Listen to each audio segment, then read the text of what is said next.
meet her again. He laid the little book down and went across to look out of the window at Mrs. Doran's cat on the garden wall. Strange how it had a sort of family resemblance to Mrs. Doran. Must be the mange. The solicitor had not said what his cousin Sir Miles had left him. A mortgage and a few debts, possibly, or perhaps a few little responsibilities to be educated in the path of virtue. He knew nothing about Sir Miles, though he had always known of his existence. Had there been a little something, he wondered?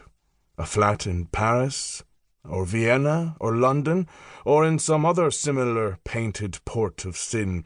One could not have such luxuries without money, but once one had had them, there might be no more money left. That Miles knew from his experience of accounting, such as it was. And it all went to show how mud sticks, he thought severely. It must have been 40 years since he had overheard his father cast veiled doubts on the morality of his titled cousin. He stuck his head out of the window and saw that a bus was coming up from Donnybrook. His watch was broken, and he had not been able to afford to have it mended, but he had become quite accomplished at telling the time by other means. The sun having reached the hole in the linoleum by the washstand, he knew that it was 11:30. Half a minute later he was standing on the footpath, brushed and smooth, leaning on his silver-banded walking-stick, waiting for the bus. It was far too early when he reached St. Stephen's Green, where the solicitor's office was. He walked into the green among the flowers to pass the time and calm his excitement. He even stole a rosebud for his buttonhole when no one was looking. It was good enough for that rosebud, he thought, as he admired its pert little face nestling against his lapel. It had no business to flower in the middle of May. The air was like wine, vin rosé, drunk in a Paris café, to be precise. The traffic hummed a Strauss waltz in the distance. Miles's heart bounded within him, quite alarmingly.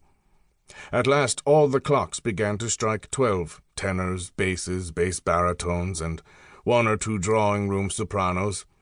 When they had finished, decency made him wait for another minute or two before crossing the street to the office. He had marked it well in advance. He fluttered up the steps on airy wings, but in the front office was a clerk who might have been a little sister of Mrs. Doran.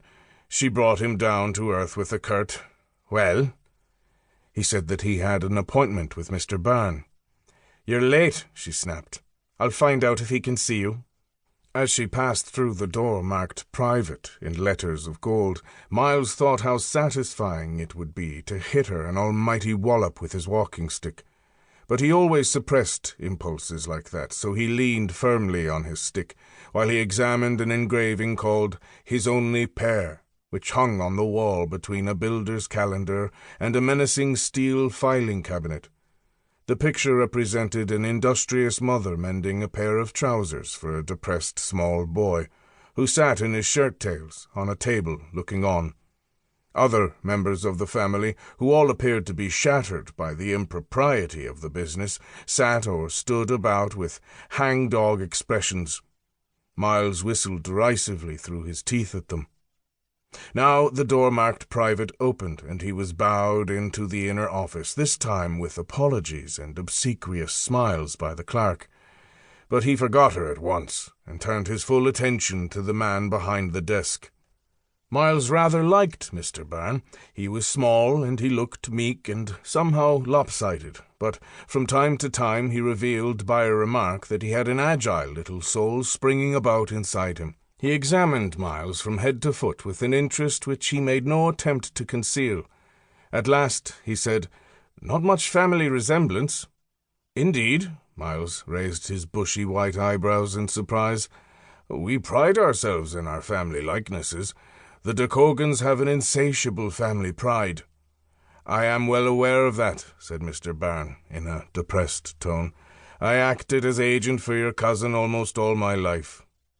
"Tell me about him," said Miles. "I barely knew of his existence. I never met him. What did he look like?" Mr. Byrne opened a folder on his desk. "As it happens, I have a photograph of him here.